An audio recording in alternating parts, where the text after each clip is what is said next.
Sometimes calmness feels like a luxury, something reserved for people who have figured life out, who have fewer responsibilities, fewer worries, fewer battles inside their heads. And confidence. Confidence feels like a trait you're either born with or you spend your whole life trying to chase. But what if both calmness and confidence were not gifts, but skills? Skills built the same way a blade is forged, slowly, repeatedly, with pressure, heat, and an unbreakable commitment to shaping something stronger than what you began with. This was the life of Miyamoto Musashi, a man who lived through duels, war, isolation, wandering, and the harsh, unforgiving discipline of the samurai world. And somehow, instead of becoming hardened or paranoid or bitter, he became calm, collected, unshakably confident. There's a deep human lesson in that contrast. You and I may not step onto a battlefield with swords drawn, but every day we stand in front of something sharp. Someone judging us, someone doubting us, responsibilities pressing on us, expectations, disappointments, the struggle to stay disciplined, the fear of not being enough. And maybe that's why Musashi still matters, not because of the sword, but because of the mind that held it. So as we take this journey together, if this episode resonates with you, if you feel something shifting inside you or calming down even a little, I'd truly appreciate it if you could subscribe and give this episode a like. It helps more people find these ideas, and it supports us in creating more content that speaks to the part of you that's trying to grow quietly, without applause, without noise, just a little stronger day by day. Let's begin.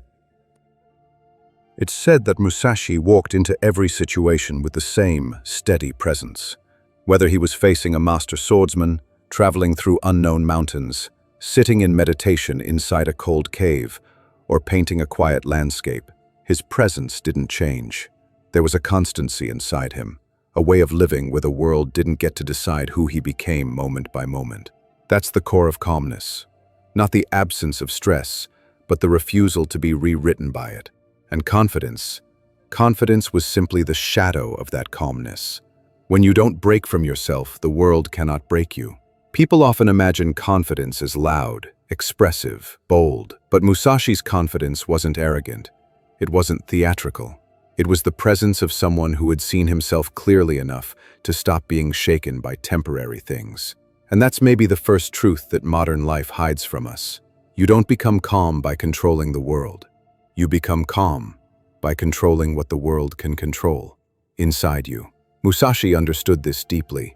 One of the first principles he lived by was the idea that strength begins by not showing your turbulence. Not because you're pretending to be strong, not because you want to impress someone, but because the moment people can see your inner storms, they can guide you, manipulate you, intimidate you, or pull you off your center. Imagine how often we give others access to our emotional buttons. An argument, a message, a comment, a look. Musashi didn't let anyone enter that space. Not because he suppressed his emotions, but because he mastered them until they no longer ruled him. He believed that if your emotions rise too quickly, you reveal too much. And when you reveal too much, you lose the battle before it begins. The world is full of people and situations that benefit from your reaction, something Musashi refused to give. This brings us to his concept of maintaining distance, physical, mental, and emotional. In swordsmanship, this was known as toma, the judgment of distance, not standing too near where you can be struck easily, and not standing so far that you cannot respond. It's fascinating how this applies to life today. Calmness comes from seeing things before they crash into you. Confidence comes from feeling like you have space to observe, think, and respond. A person always caught too close to everything, too close to drama, to negative people, to their own overthinking, lives in constant tension. Musashi kept a psychological distance from everything. This distance wasn't coldness, it was clarity. The more space he created between himself and the emotional chaos around him, the more control he had over his decisions. We lose calmness when we forget this distance, when we let everything touch us, everything hurt us, everything pressure us, everything demand a reaction. Musashi reminds us to step back, not to escape, but to see more. Then there's one of his most overlooked habits, slow observation.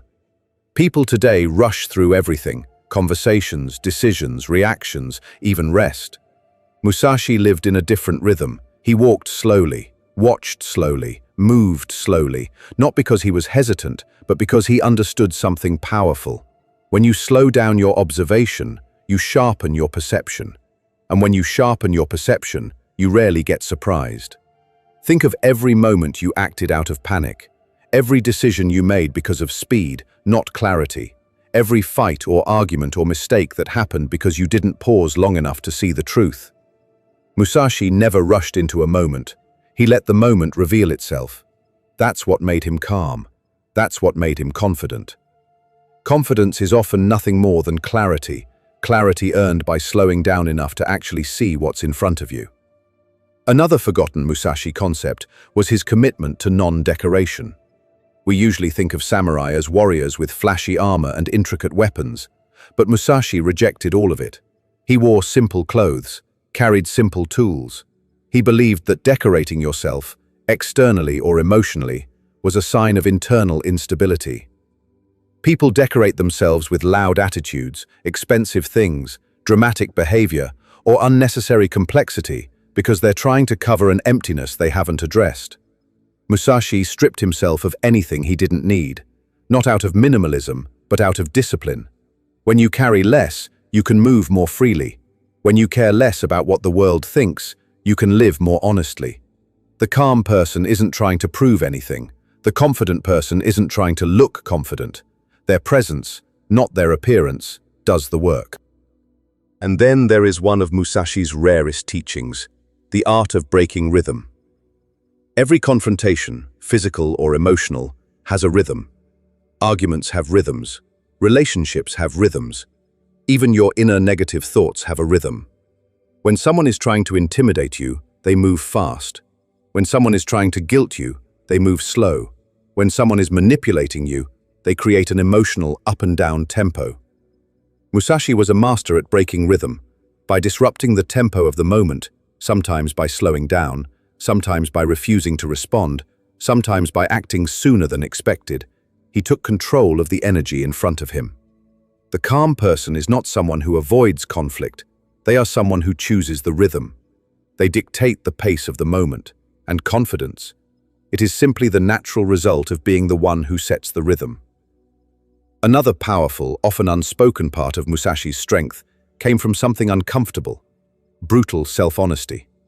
Musashi spent long periods traveling alone, sleeping in forests, living with monks, wandering between villages with nothing but a few tools. Why? To see himself without distortion, without comfort, without praise, without an audience.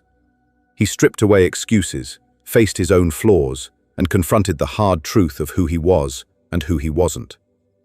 People today avoid silence because silence reveals things about themselves they don't want to see. Musashi embraced silence because silence was the place where he refined himself. Calmness grows when you stop lying to yourself. Confidence grows when you accept reality as it is, not as you wish it to be. Self-honesty is the ground where true confidence roots itself. Another principle that shaped him deeply was the idea of being above insult. He wrote that a warrior loses nothing by letting others speak. He didn't fight over reputation, didn't chase validation, didn't need to correct every criticism or every lie. A person who is easily insulted is a person who is easily controlled. Musashi freed himself from this weakness. He let words pass through him like wind through open hands. When you stop needing the world to approve of you, you stop fearing the world altogether. Then there was Musashi's deliberate commitment to discomfort. This is something modern life has almost erased.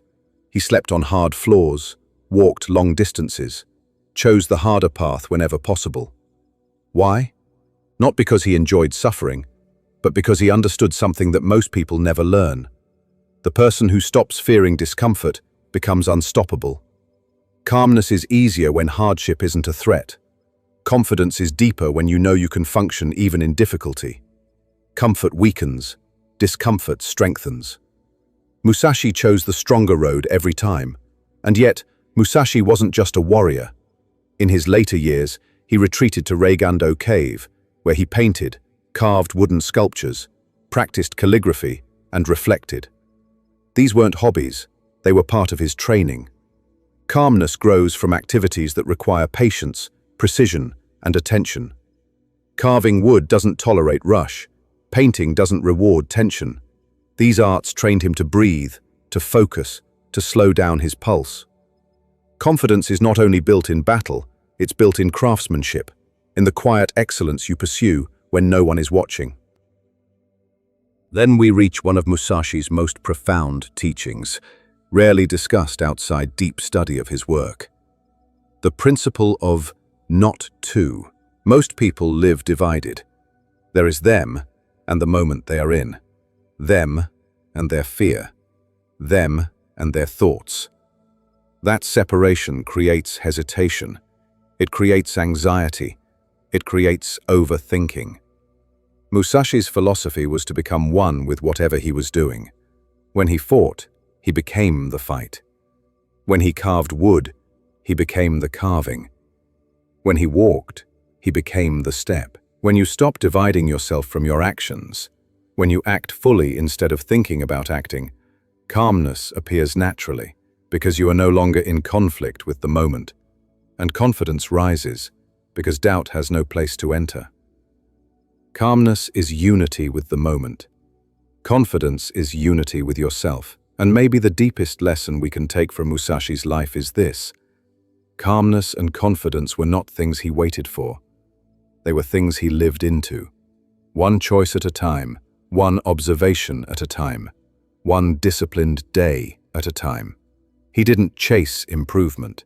He embodied it. He didn't chase reassurance. He built it. He didn't chase peace. He became the kind of person who could hold peace even in chaos. That's something you can begin to practice right now. Not as a dramatic life overhaul, not as a big resolution, but as a quiet shift in the way you carry yourself. Slow your reactions. Create distance before you respond. Strip away emotional decoration. Break the rhythm of panic. Stay honest with yourself. Stop absorbing every insult. Choose discomfort when comfort tries to weaken you, and focus deeply on the small acts that strengthen your character. The way Musashi did in the cave. Patiently, quietly, without rushing. You don't need to become a warrior. You don't need a sword. You just need to practice being someone who doesn't lose themselves when life tries to shake them. That's the real meaning of calmness. That's the real meaning of confidence. And that's why Musashi still speaks to us today. Not as a fighter from the past, but as a guide for the mind we are trying to build in the present. If this episode touched something in you, consider subscribing and giving it a like. It helps us reach more people on the same journey of quiet self-mastery. And if you're here because you're trying to become stronger inside, a little calmer, a little more grounded, a little more confident, then this space is for you, and I'm honored to share it with you.